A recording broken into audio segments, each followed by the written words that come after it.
Well, thanks for everybody that did show up. I think it's a really important topic. I wish a lot more people would have shown up, because I do this presentation periodically at different groups, and I really appreciate being invited to do it at Hope, because the right kind of people that I'm really addressing are really the people that have come to Hope. I'm John Strauchs. Just by way of background, I started out at the CIA. I was in the clandestine service. For anybody that would know the difference, I was a CT. And then after that, I had about 23 years of running an engineering firm, security and fire protection engineering, and we designed security all over the place, including the security for the World Trade Center after the '93 bombing. Topics I'm going to cover are convergence of communities, obviously. To some extent, I'm preaching to the choir on that. The cost of security, which most people don't know, even though they sometimes think they do. An urgent need to triage, and I'll explain that. Some of the new threats, problems at Homeland Security, and that's preaching to the choir. And then issues of privacy and civil liberty. So why security presentation at a hackers conference? Well, there are a lot of reasons. One is because security and CT, IT are converging. Most people know it's happening, but most people aren't paying attention to what the convergence is and what the effect is having on both sides, particularly on security, though. I'm here because there's something about security community you should know. You need to know what's happening. You may know a lot less than you think you do, because CT and IT are driving security today, sometimes in the leadership position, and neither community, security or CT, IT, is paying attention to that. Because CT, IT, people in general, including people at Hope, know a lot less about security than they think they do. And maybe more importantly, because security knows very little about CT, IT, and a big part of the security community doesn't want to know. And because security leadership is at least faltering, possibly failing. Because this security community needs people from CT, IT, and maybe they need it urgently. Security needs new eyes, fresh blood, and we need smart people. And that's certainly something that Hope represents. I mean, there's a ton of smart people here. The impact of everything that I'm talking about and everything that's changed started with 9/11. Not so much with the bombing of Oklahoma City, or for that matter even Waco, although in some ways I think Waco is far more tragic. But 9/11 changed everything in the United States and then the ripple effect around the world. America is no longer the same after 9/11. There was a time after 9/11 when Homeland Security would hire, and did hire, anybody that had a pulse. Anybody, for example, that couldn't get a job with any of the federal law enforcement agencies could probably get a job at, first they went to the Air Marshals program, and then ultimately they went into Homeland Security. And they were all hired. There's something called Kaplan's Law. This is a Ukrainian philosopher that published a lot in the '60s. And he said, give a small boy a hammer, and pretty soon everything he finds requires pounding. My variation is Strauch's Law. Ask for advice from security people, and soon everything looks like terrorist activity. That's my friend Osama there in the booth, guard booth. And for the contrarians that aren't convinced, just think, I mean, my best example is Cat Stevens. The guy's a musician. He unfortunately, from his point of view, I guess, or America's point of view, decided to become a Muslim. You know, believed in the Islamic faith, and was put on the no-fly list. As if we had to fear Cat Stevens. Can't find Osama, but we sure found where he was. Department of Homeland Security was established in 2002, not long after 9/11. Activated really in January 3. Last year, I don't know what the current budget is because there's a lot of controversy about what the numbers are, but $44.6 billion budget last year, 208,000 employees, and it absorbed FEMA, Secret Service, Immigration Naturalization Service, they have new names now, Customs, TSA, and the Coast Guard. It's a big organization now. When DHS was building, the thinking was, and still is, that anybody with a prior experience in law enforcement or the military, particularly chiefs of police and admirals and generals, were security experts. And they're not. And the reason they're not is not that they're not smart people. Many of them are very smart people. But simply there's nothing in their job, in their employment, of what they used to do, teaches them anything about security, whether you're talking about operational security or the mindset, or certainly not technical. One of the great advantages, if there is an advantage of coming out of the CIA for security business, is that it's the only agency that teaches you to be the adversary, to be the attacker, to be the aggressor. And the only way you deal with security in terms of solving security problems is you got to think like the bad guy. Because if you can think like them, then you know what they might do and you can do counter planning. Well, generals and admirals and judges, the head of the Department of Homeland Security is a judge with absolutely no security experience whatsoever. Now, there are some people in Homeland Security, I don't want to sweep with it too broad of a brush, that are very smart, very competent, and know a lot about security. But there are only a handful here and there. There are a lot of people in Homeland Security and other parts of the security organization that fundamentally have no background. And a lot of the wacky things, particularly you've seen, and you're going to notice I'm going to pick on TSA a lot today, this morning. But anybody know what TSA stands for? No. Thousands standing around.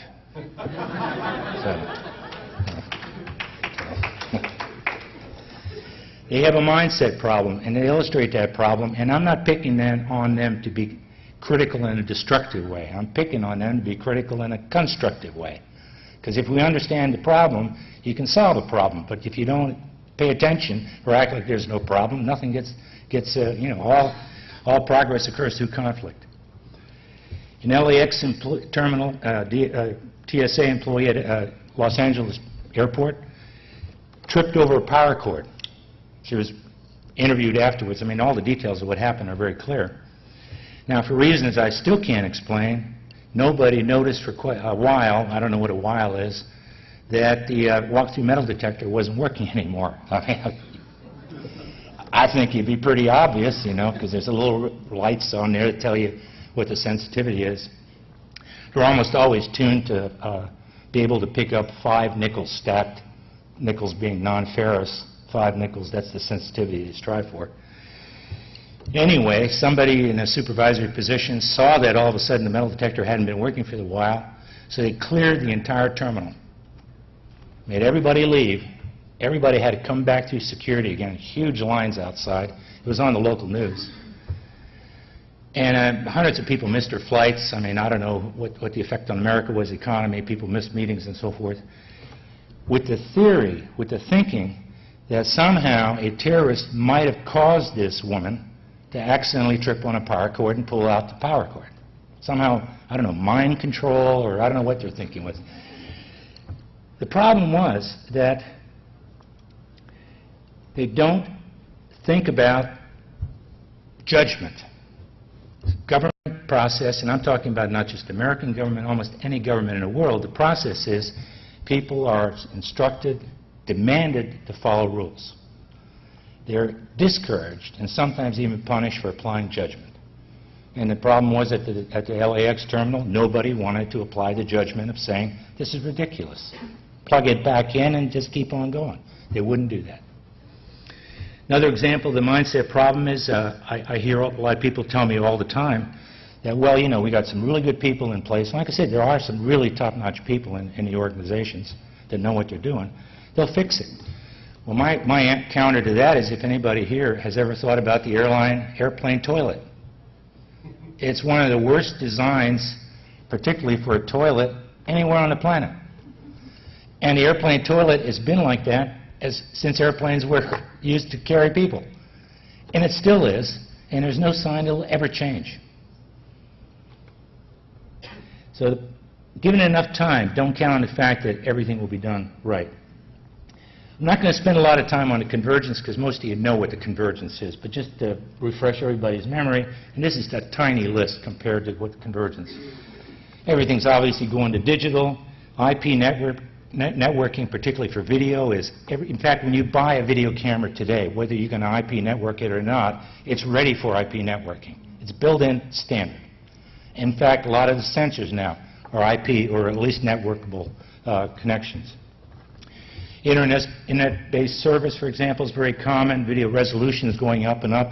Facial recognition, for example, still not ready for prime time. Pretty close, probably. It's really a degree of resolution. Security probably uses fuzzy logic and analog-type thinking of processing signals, probably more than almost any other sector in industry, because a digital analysis of a situation doesn't help you as much as a fuzzy logic way. And that is, if you know certain conditions, the computer can say, okay, this is probably a false alarm. Not that you definitively know, but you base it on probability. And so forth. Anyway, RFID, in fact, my brilliant daughter is doing a presentation tonight at 8 p.m. on RFID, if Tiffany Strauch's rad, if anybody wants to sit on her presentation. BACnet, LonWorks in particular, very, very important in security because if you apply LonWorks, and it's basically really intelligent multiplexing, you can save wire and conduit costs up to 40%, maybe even higher, as high as 60% sometime. Nanotechnology and on and on. You know this stuff, but this is the convergence. What are the costs of security? Well, who knows, to some extent. Costs are buried in odd budgets. They overlap constantly. Some state and local organizations don't report a lot of their security costs, and I'll give you some examples of sometimes why they don't. No one really knows what security spending is. Now, if you have a property, a commercial property, you put up a fence. Now, is that a security expenditure or simply a need for you to demarcate a legal boundary? It's hard to say. It depends a little bit on how the fence is used. Overseas figures, even though I made a stab at estimating them, are very hard to get because they're not shared. And then a lot of sectors, in particularly private security, banking industry, for example, hides their security and criminal problems for fear of liability. The lawsuits from the 1993 attack on the World Trade Center were just finally settled last fall, after all these years. In 1990, I published a book along with Bill Cunningham. It was probably the first seminal work on understanding the size of private security, that is law enforcement and public sector and private sector security, based on original source data. And that is, we went back as much as possible, couldn't always do it, of getting the real data rather than anecdotal information and reports of other things.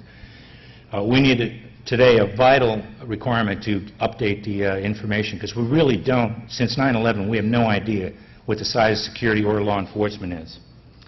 But based on our earlier work, one thing we found out was that nobody knew that in 1977 there was a crossover, and that is private security suddenly became more expensive, more expenditures were made in private security than public law enforcement.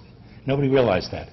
And by the time ended to the year 2000, private security was double the size of public law enforcement. Until the book came out, nobody had a clue that was happening.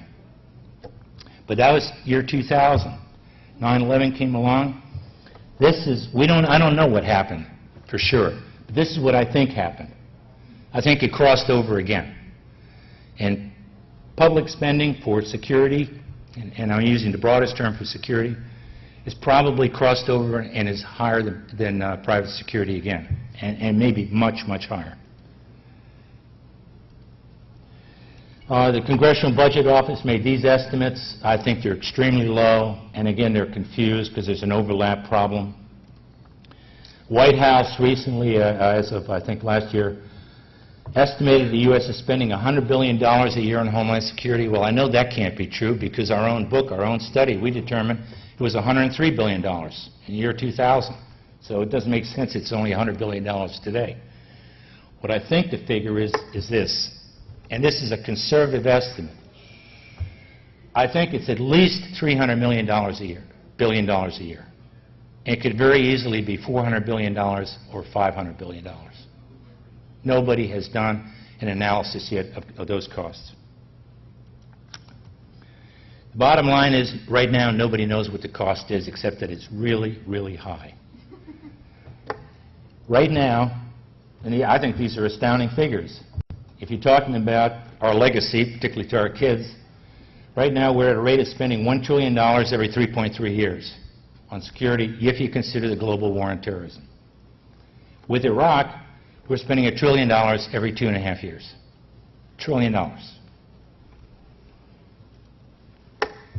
And another way of looking at it, for example, if you get away from the macroeconomics and look at microeconomics, typical federal office building for years and years costs somewhere between $102 to $116 a square foot.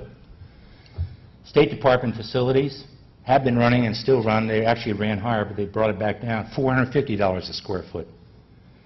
But the recent U.S. Congress Visitor Center, which took into account 9/11 and all the post-9/11 security thinking and bomb protection, all that, ran up to $950 a square foot. CIA headquarters wouldn't have been $950 a square foot. A prison is not $950 a square foot. We don't have enough money to do everything that needs to be done. There will always be places that are unprotected, and as PLO leader Habash said, why attack lions when there are so many sheep? We have an urgent need to triage. So what is triage? Well, most people credit it having been developed as a concept in World War I. When there weren't enough medical supplies, not enough doctors, there are 3 rules. You do not treat a soldier who will die even if you treat him. You do not treat a soldier who's going to survive even if he's not treated. You only use the medicine and the doctors for those soldiers who wouldn't survive if they weren't treated. Now, that's not a humane way of doing it, but if you think about it, if you don't have enough medicine, don't have enough doctors, and you can't wish it to be otherwise, you got to do something, and that is to make most of what you have available and help the most with the least amount. The reality is, no matter whether you believe in triage or not, doesn't matter, because sooner or later, the United States is going to have to triage. Now, I will say, I've been pitching this presentation, this speech, for a couple years now, and as far as I know, I've never convinced anybody with decision-making authority about this concept. But like I said also, it doesn't matter, because whether they agree with it or not, sooner or later, you're going to have to do it. Unfortunately, if it's later, it's more difficult. The new triage is, do not expend security resources to protect venues that cannot be effectively protected. Now, that doesn't mean you don't do anything. I'm not saying that. What I'm saying is, don't spend a lot of resources. Don't spend tens or hundreds of millions of dollars. What's an example of a venue that cannot be protected? Mass transit. Subways, buses, trains. If you start, you run everybody through x-rays and metal detectors, you're going to kill the industry. You might as well go out, get some horse and buggies. Mass transit cannot survive that kind of scrutiny. You're going to have to accept some risk. Do not expend resources to protect venues that can be reasonably survive anyway. What's an example of that? Reservoirs. We're spending hundreds of millions of dollars protecting water reservoir systems across America. And again, I'm going to repeat, I'm not saying don't do anything at reservoirs. You should meet some minimum security. But reservoirs have the advantage of being protected by dilution to extinction. There have been at least 7 documented cases of criminals poisoning reservoir systems, particularly in Louisiana, several times, with arsenic and all kinds of chemicals to extort money out of the government, saying we're going to put even more in. It would take tens of truckloads of arsenic into a reservoir system for anybody to even notice it. And yet we're spending hundreds of millions of dollars protecting. In fact, there are ideas at certain cities, larger cities in America, where they actually want to put a cover on top of the reservoir. Now, you could do it like the Superdome, but in fact, it's about 3 times the size of the Superdome. You could do it, but first of all, what's the problem? I mean, that's not where I'm going to attack the system anyway. If I'm going to attack the system, I'm going to do it like in New York City, where I'll just rent an apartment someplace, like down in Greenwich Village, and I'll put a 55-gallon drum of some nasty stuff in the basement. I'll tap into the city water main, and I'll back pump.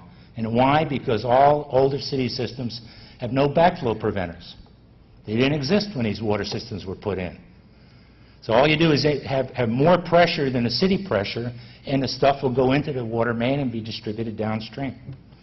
You wouldn't ever attack the reservoir. Do not expend resources to protect venues that are unlikely to be attacked. I'll get back to that in a minute. That's a real one, because we're spending hundreds of millions of dollars on that one. Only expend resources to protect venues that will not survive without them, and the probability of attack is reasonably high. By the way, anybody has questions, interrupt me at any time. It doesn't bother me one iota. I think it's critical to match the countermeasures to the threat. Use a scalpel, not a meat axe. Right now, so far since 9/11, we take a meat axe approach to everything. Again, TSA is probably the best example. I don't know how many millions and millions of big propane lighters they confiscated until they changed the policy.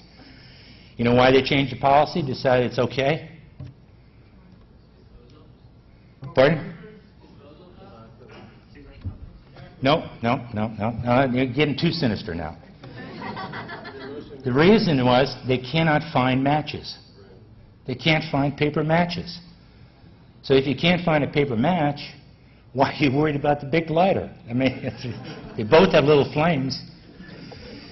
The other thing is, and this, I don't want to oversimplify it because I am oversimplifying, but I've talked to TSA people. I know dozens and dozens of them, very well. And like one of them, I asked him, I said, well, have you ever seen C4 in your life? No. I said, well, what's the problem with butane lighters? He said, well, the guy on the plane with his shoe, he's going to try to light the C4 and, blow up the plane. Well, in Vietnam, I used to take, me and my buddies used to take claymore mines and peel them apart and pull out, it's like Play-Doh, pull that C4 out. And then we take a big hunk of it and roll it up in a ball, and we put it on the ground, and we light it, and it burns with an intense blue flame. And we could cook an entire meal on it. It takes a lot of energy, a lot of accelerant energy for C4 to turn into a real explosive. Because if you light C4, it just burns. It doesn't explode. Now, we would never do that in an electrical storm. So use a scalpel, not a meat axe. Consider probability rather than only consequences. And I'll get back to that, but that's probably the biggest mistake as a nation we're making right now, is we're looking at consequences, ignoring probability. Understand what life cycle costs are. Most people have no idea. Life cycle costs is, what does something cost over a 20, 25-year period? If you want to build a big building, and you hire an architect, and you design a building, and you build it, that's probably 3 to 4% of the life cycle cost of that building over 25 years. And yet, government fixates on that 3 to 4%, the architect, and to get everything right, and we've got to be green, and we've got to do this and that. And yet, how the building operates, how the building works, is what determines the cost. And it's hardly ever paid attention to. When you're dealing with security, I'm sorry, is there a fine for that? I don't know. We have to do it the same way. We have to look at what the life cycle costs of security are, not the capital outlay. Sometimes you have to spend a lot of money in the beginning to save a huge amount of money later. And we don't do that, hardly ever. And finally, common sense, which is a really rare thing these days. I believe in Occam's razor. If you see hoof prints in the sand, they're probably from a horse and not a zebra. You find an egg in your refrigerator, it's probably from a chicken, not a peacock. The simplest explanations in life are probably the best and the most reliable explanations. Occam's razor is a very good rule. And for the contrarians, This is true. Associated Press, October of last year. In New Jersey, they went nuts over gumball machines. Now, first of all, I think there's still gumball machines out there. I can't remember seeing one for a long time.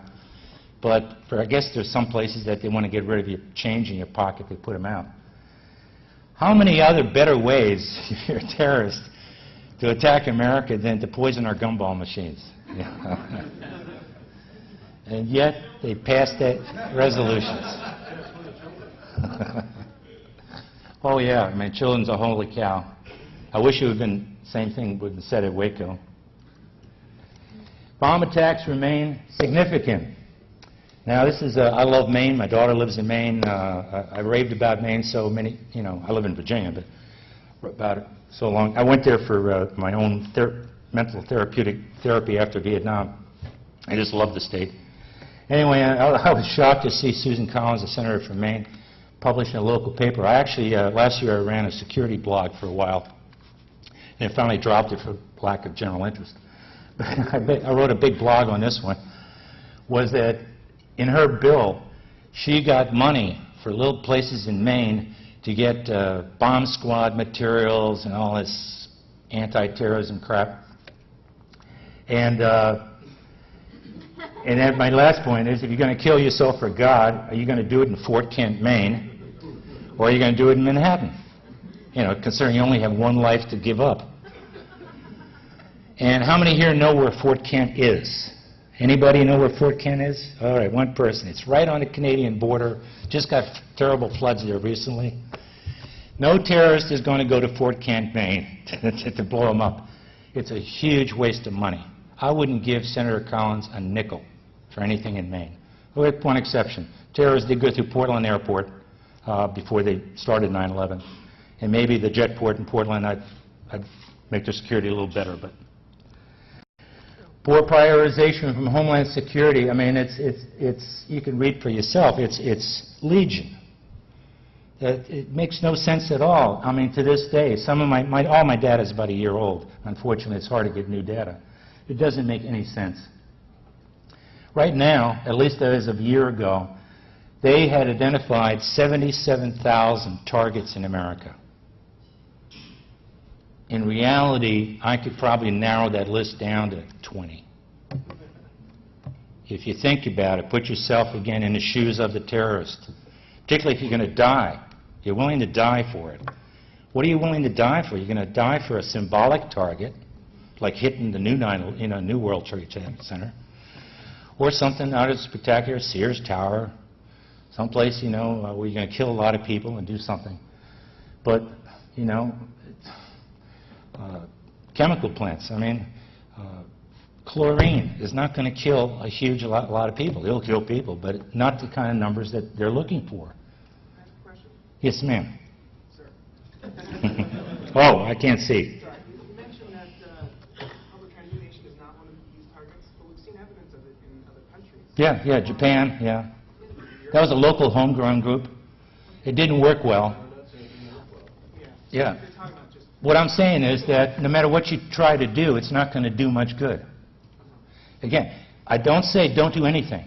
I think the patrolling that NYPD and Port Authority police do in New York is outstanding. But the thing is, if they catch a terrorist to prevent a terrorist act, I guarantee you it'll be serendipity. Now, I'm not saying they shouldn't try. They should try. They should have these patrols, and maybe they'll get lucky. But if they stop it, it'll be because they're lucky. Not because anything they did specifically is going to give them any kind of probability of stopping a terrorist attack. Too many ways to attack a public transit system, too many locations, too many stations, too many people with backpacks.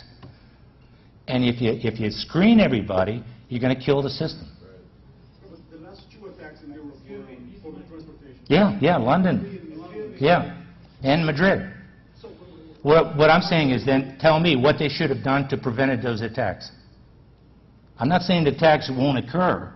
I'm not saying they won't attack that target. I'm saying don't spend hundreds of millions of dollars that won't do any good anyway. If they have any questions, can they line up to the mic? Oh, yeah. Can you go to the mic? Because I think they're recording this, too. If you have a question, just go to the mic, please, because I think they're recording. So let me go a little quicker now. Here again, Indiana had 50% more terrorist targets than New York City. Twice as many as California. And Hollywood is a potential terrorist target, as is Disneyland. Because of Indiana had targets included Old McDonald's petting zoo, an Amish popcorn factory, and a Sweetwater flea market. This is all verifiable. In fact, it's in the Homeland Security Inspector General's report. I have a question. I'm sorry. Yes, sir. What efforts have been done within government to kind of open up this list of security concerns and have citizens help reprioritize? Yes. I wish I had more current data. I don't. But there's been an outcry. Senator Schumer, for example, for other reasons, particularly I didn't like the way he handled Waco. He's not my favorite senator, but he's doing a really, really good job of putting the Homeland Security feet to the fire, particularly complaining about the fact that Manhattan's not getting, and New York for that matter, is not getting more money. So there is pressure. It has improved. Homeland Security is cutting down that list. I don't think the number is nearly as high as it is. But there's a lot of pork barrel politics still going on. I'm not accusing Senator Collins. I think what she intended to do was naive and ignorant, but she did it with good intentions. Yeah. I don't think in her case it was pork barrel either. I think she really believes what she's saying. She just happens to be totally wrong. No, but that's an important distinction, because there are some people out there that know what's right and still will do the wrong thing for pork barrel reasons, just to get money for their local constituency. Like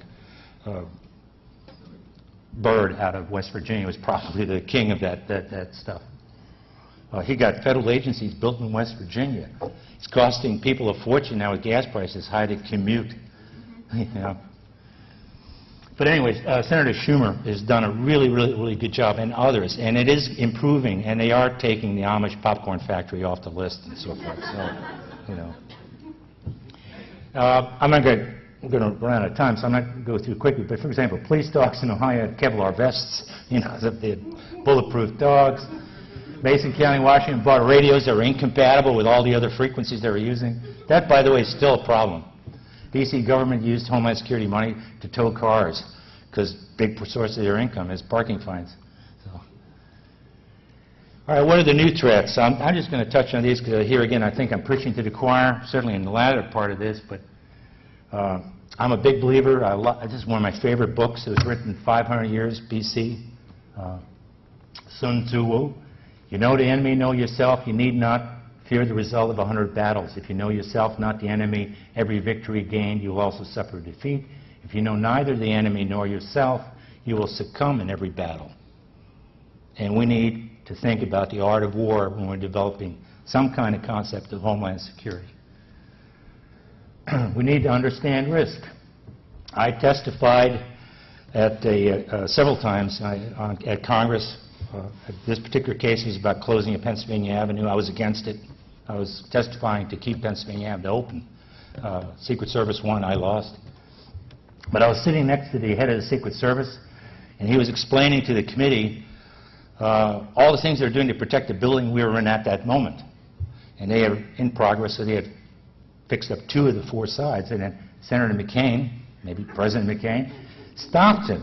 I mean, he stopped him mid-sentence. He says, "Now, you're not going to try to tell me if I'm protecting 2 of the 4 sides that you've reduced my risk by 50%, are you?" Because that's where he was going. In other words, he's saying the security is much better now in this building. No, it's not. Until you finish the job, it's like you never did it at all. Who's to say I'm going to attack those 2 sides? I'll attack the other 2 sides.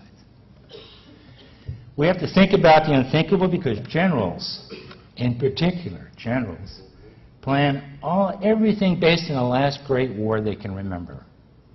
And almost all the anti-terrorist, counter-terrorist activity today is based on truck bombs, fertilizer bombs, and airplanes crashing. And yet, the standards we're using, because the bombs can be made so large, I don't want to identify it for various reasons, but the standard we're using for the size of the bomb we designed to is so small, it's insignificant. I mean, the countermeasures are insignificant. The bombs are too big. Terrorists probably won't, next 9/11, it's probably not going to be explosives or crashing airplanes. They're going to change their tactics to meet our countermeasures. A terrorist attack in America cannot be prevented. All we can do is sometimes have some influence on where it occurs, and maybe when. But we cannot prevent it. I wrote all the capers in Sneakers. If anybody, I don't know if you ever saw that movie. And by the way, there's nothing in Sneakers, if you copy, that will work. But the Lasker and Parks, who also did war games before Sneakers, got such heat from Silicon Valley for war games being inaccurate in terms of technology that they got me to collaborate with them, and we did Sneakers. I bring this up because this is the heart of some of the new threats. See if this works. The world isn't run by weapons anymore, or energy, or money. It's run by little ones and zeros, little bits of data. It's about who controls the information, what we see and hear, how we work, what we think. It's all about the information. I think Sneakers is still a great movie. You know, every time I go out to Hollywood, I still have friends out there. I keep talking about Sneakers too. The problem is everybody, River Phoenix is dead. Robert Redford's getting pretty darn old. So, but cyber terrorism, obviously, and again, I'm preaching to the choir, so I'm not going to spend a lot of time on here, but Al-Qaeda is already using the internet as a part of their transnational operations. Attacks on SCADA can be devastating because no SCADA system in the United States, because no new SCADA systems has been developed, were ever designed for a lot of protection. Everything is kind of kludged on the back, hammered on the back. It's not part of the original design. I'm not going to do it, but in fact, there are presentations on botnets here either today or tomorrow that are going to cover this. I'm not going to get into it, but it's a huge threat, potentially. Who's paying attention? Well, according to this quote, a quarter of all computers on the net may be used by cyber criminals right now. Beyond, computers and so forth, CBR agents, chemical warfare, biological agents, radiological agents. It's a serious, serious problem. There's a fiction, for example, that there's only 2 places in the world that smallpox exists. One is at the CDC in Atlanta, and I designed the security actually for that building. And the other is in Russia. When smallpox were regarded as no longer being a world threat in 1957-58, there was a huge outbreak of smallpox in the Middle East, I believe in Iran at the time. And everybody, every doctor, every hospital system around the Middle East went there and got samples of it because this was a very virulent form of smallpox resistant to treatment. Everybody kept those samples.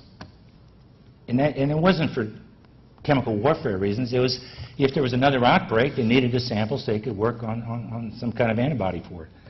Well, those samples are still out there. If you wanted to kill a lot of people with smallpox, all you do is infect somebody and send them into Manhattan and have them walk around for a while. Everybody they touch, everybody they brush by, every place they've been, they're going to get smallpox. The Native American population in the United States, 50% of the population was killed off when the Columbus and subsequently people arrived in the New World, mainly from disease, including smallpox. Our best defense is an aggressive and vibrant intelligence service. The only way you can stop terrorists is to know their intentions. And while technical intelligence is wonderful, I believe as a speaker, Bob Steele yesterday, I heard him say, he said 4%, I say 2% of all intelligence is derived, that's useful, comes from technical intelligence. Everything else is derived from human intelligence, called human. And that is, the only way you know what the intentions of the adversary are is for the adversary to tell you. Or you're with them and you hear it. The next crippling attack may be in cyberspace. Our weakest defense is hardening against it. And I'm not advocating don't do anything. Do everything you reasonably can. But it's the weakest possible defense we have for terrorism in the United States. Problems of Homeland Security, well, I'm going to be preaching for the choir, but I call it the Brownie syndrome. That's one big problem. Most have little or no prior security experience, including the head of Homeland Security, the judge. As of last year, July of last year, again, I don't have more current figures, 24% of the executive positions in Homeland Security are vacant. One reason a lot of people don't want the job. Because you can't do it and look good. No one wants to be Brownie. Of the technical positions, which I think are vital, 10% were still vacant. And of the technical positions, the head of that whole department is a marine biologist, which is a very smart guy, but what does he know about terrorism? Either technology or operations. An example of this is probably what a lag we have, is that if a dirty bomb was detonated, let's say in Manhattan, right now, today, it would take 4 years for all the people who are possibly contaminated by the dirty bomb to have lab results come back and tell them whether they're sick or not. And the reason is there are 13 possible isotopes in a typical dirty bomb. Right now, we can only test for 6 of the 13. And there's only a handful of labs in the country that can do the testing at all. So a dirty bomb was detonated right now in lower Manhattan. We couldn't get a clean bill of health for 4 years. And that's because there's a lack of talent. Privacy and civil liberty. I'm big on this. I know Hope is. By the way, I love Amy's work. I mean, she has the most brilliant mind, the most kind of little devious, brilliant mind. But she puts everything in a nutshell that bothers you, you know. In the United Kingdom right now, and by the way, this information is 1 week old, so it's very good. There are 4.2 million network TV cameras in England. 1 camera for every 14 people in the United Kingdom. A Londoner walking around London, on an average, every day is going to be on camera 300 times. Manhattan right now has about 4,200 private and public cameras. Not all of them are networked, by the way. NYPD is probably going to add 3,000 by the year 2008. Now, it doesn't come close to what England or London have done, but it's certainly something that worries me. Because even though I'm in the security industry, I came out of the CIA, I believe in what I did, I liked what I did, it was a good thing. I don't like the idea of, I mean, if I can catch someone not picking up their dog poo on the street and they get a fine for it because they're on camera, that's wonderful. But I don't want them second-guessing what I'm doing because they got a picture of me coming out of a bar. Maybe I didn't take a drink. Maybe I did. I mean, I don't want this to become 1984, which, by the way, is 24 years ago. Is there any knowledge of what they're doing with the cameras in London? I mean, do they have people that are actually... Yeah, that's the most common question there is. They have do have a policy of not retaining it for a long time. But when that policy was developed, it was because they could not retain it a long time. Storage was a real problem, and retrieval was almost impossible. I don't need to tell you now that we're talking about terabytes of storage, easily done. Not only that, but you can network, storage banks together. Retrieval and indexing has gotten better. And right now, despite what people are saying, they are keeping it for a long time. They, in fact, apprehended terrorists as a result of all these cameras. But keep in mind that in England, with all these 4.2 million cameras, they never prevented a terrorist incident from happening. All the value of it came as a result of post-incident investigations, which I'm not saying is unimportant. It is important. But it didn't prevent a terrorist act. And it's unlikely to. And the reason is, A human being can't monitor more than 9 to 12 monitors at one time. And yet, in some of these new centers, I've seen over 100 monitors on a wall. Now, granted, a lot of them are event activated. That is, they cue the observer. But that, and of course, like I said earlier, facial recognition systems have not worked at all. I mean, every city that's put them in has pulled them back out because they just don't work at all. But I'm concerned because I think the storage is there. I don't think they're going to get rid of it. As long as they can keep the images. And right now, I mean, I think London's keeping them for about a year. Any other questions? I just wanted to make a comment. You were talking about the movie Sneakers, and you mentioned that nothing in that movie works. Yeah. And if you listen to Phone Losers or America Radio, you'd know that there's a Canadian telecom that when you log on and decide you want to change how you're being billed or whatever, they actually use a voice as your password authentication system.